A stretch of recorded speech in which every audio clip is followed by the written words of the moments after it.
एक बार की बात है, धनीचंद नाम का एक सेठ था जो स्वभाव से बेहद कंजूस था। उसके पास कोई भी नौकर ज्यादा दिन के लिए नहीं टिक पाता था। उसकी एक बड़ी वजह ये थी कि उसके यहाँ जो भी नौकर आता था, सेठ उसके सामने काम देने से पहले अपनी 3 शर्तें रख देता था। पर कोई भी नौकर उन शर्तों पर नहीं टिक पाता था और कुछ ही दिनों के पश्चात खुद ही नौकरी छोड़कर चला जाता था। ऐसे ही एक बार सेठ के पास मदन नाम का एक व्यक्ति नौकरी के लिए आया और बोला, सेठ जी, मैं बड़ी दूर से आया हूँ आपके पास, कोई काम मिलेगा? सेठ धनीचंद मन ही मन थोड़ा मुस्कुराते हुए, क्या काम कर सकते हो? देख लो, सारी दुकान संभालना, घर का काम और बाहर से सामान लाना ले जाना, ये सब काम कर सकते हो? जी सेठ जी, मैं बिल्कुल कर सकता हूँ, बस आप मुझे नौकरी पर रख लीजिए। नौकरी पर तो मैं तुम्हें रख लूँगा, पर इससे पहले तुम्हें मेरी 3 शर्तें माननी पड़ेंगी। कौन सी 3 शर्तें सेठ जी? देखो, मेरी पहली शर्त यह है कि मैं तुमसे किसी भी वक्त कोई भी काम कह सकता हूँ, चाहे दिन हो या रात का वक्त। मेरी दूसरी शर्त ये है कि दिन भर में एक ही वक्त तुम्हें भोजन मिलेगा। और मेरी तीसरी शर्त ये है कि यदि तुम खुद नौकरी छोड़कर जाने को कहोगे तो तुम्हें पूरे 1 साल की पगार मुझे देनी होगी। मदन को मजबूरी थी कि नौकरी मिल जाए। बस बिना कुछ सोचे समझे उसने हाँ कर दी। और सेठ को तो ऐसे ही मुर्गों की तलाश रहती थी जिनसे अपना काम निकाला जा सके। सेठ धनीचंद मदन से खूब काम करवाता था और बदले में सिर्फ 1 वक्त का भोजन। मदन दिन प्रतिदिन कमजोर और हताश हो रहा था, पर उसकी मजबूरी थी कि यदि वो खुद नौकरी छोड़ने के लिए कहता तो सेठ धनीचंद की शर्तें माननी पड़ती।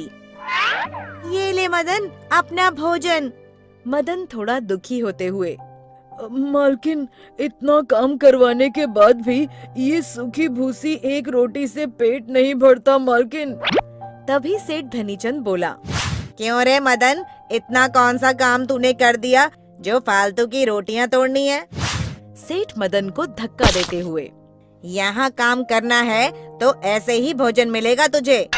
कुछ दिनों तक मदन बिना कुछ बोले सेठ धनीचंद के लिए काम करता रहा, पर अब वो हार चुका था। आखिर एक दिन वो बोला, सेठ जी, मैं यहाँ अब काम नहीं कर सकता। तो फिर ठीक है, मेरी शर्तें याद है ना, वो पूरी कर और जा। मदन को हार कर सेठ ध्यानचंद की तीनों शर्तें माननी पड़ी और 1 साल की पगार भी उसने अपनी माँ की कंगन बेच के सेठ को दे दी। अपने गांव पहुंचकर एक दिन वो नदी किनारे बैठा था।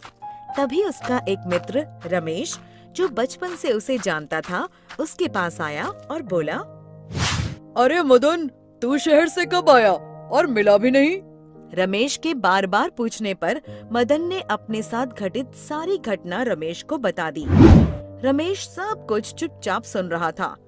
उसे सेठ ध्यानचंद की करतूतों पर बहुत गुस्सा आ रहा था और वो मदन से बोला, मदन मेरे भाई, मेरे दोस्त, जरा मुझे उस सेठ ध्यानचंद का पता दे और कुछ दिनों बाद मुझे यहीं मिलना।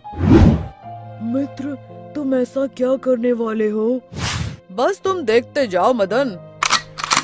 रमेश मदन से पता लेकर सेठ ध्यानचंद से मिलने चल दिया। सेठ ध्यानचंद के पास पहुंचकर, सेठ जी, कोई काम मिलेगा? बड़ी परेशानी में हूँ, कोई भी काम। सेठ धनीचंद ने वही 3 शर्तें रमेश के सामने रख दी। सेठ जी, मैं आपकी तीनों शर्तें मान लूंगा, पर इसके लिए आपको मेरी भी एक शर्त माननी पड़ेगी। तेरी शर्त क्या है, बोल। सेठ जी, यदि मैं खुद नौकरी छोड़कर जाऊंगा तो मुझे तो पूरे 1 साल बिना पगार काम करना पड़ेगा। बिल्कुल।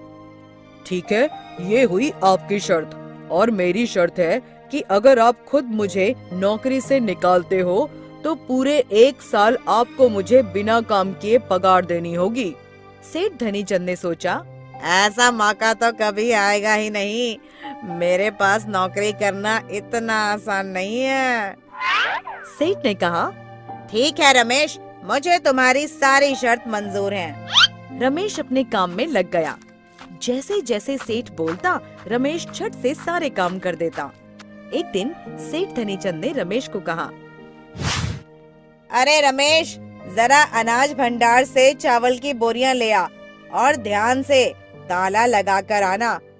रमेश को उपाय सूझा और जानबूझकर अनाज के भंडार का ताला खुला छोड़कर आ गया और सोचने लगा, ये अच्छा मौका है इस कंजूस सेठ को सबक सिखाने का। रात को चोर भंडार घर से सारा अनाज लेकर भाग गए। सुबह जब सेठ ने भंडार घर देखा तो सारा भंडार घर खाली था। उसने रमेश से पूछा, तुमने ताला नहीं लगाया? सारा अनाज चोर ले गए। रमेश बोला, सेठ जी, मैंने तो ताला अच्छे से लगाया था, शायद चोर ताला तोड़कर अनाज ले गए होंगे। सेठ धनीचंद को ऐसी दुखी अवस्था में लाचार देख रमेश अंदर ही अंदर मुस्कुरा रहा था। एक दिन सेठ धनीचंद की पत्नी ने रमेश को बोला, जा बाजार से लकड़ियों का गट्ठर खरीद ला। रमेश ले आया और बोला, सेठानी जी, इन्हें कहाँ रखूं? सेठानी थोड़ा गुस्से में थी और बोली, कहाँ रखेगा? मेरे सर पर रख दे। ठीक है, ये लो। हाय, मैं मर गई, मेरा सर। हाय, कैसा नौकर है तू, कैसा नौकर है तू, मेरा सर फाड़ दिया। इस पर सेठ धनीचंद गुस्से में बोला, नास पीटे, ये क्या कर दिया तूने? चला जा यहाँ से, निकल जा, मैं तुझे अभी नौकरी से निकालता हूँ। सोच लो मालिक, मेरी शर्त याद है ना? अरे बस तू निकल यहाँ से, तेरी शर्त पूरी करता हूँ, बस तू यहाँ से निकल। ये ले, तेरी शर्त पूरी करता हूँ। और सेठ धनीचंद ने शर्त के मुताबिक जैसे ही पैसे निकाल के रमेश को दिए, रमेश बोला, रुकिए सेठ जी, मैं आपकी तरह गिरा हुआ इंसान नहीं हूँ।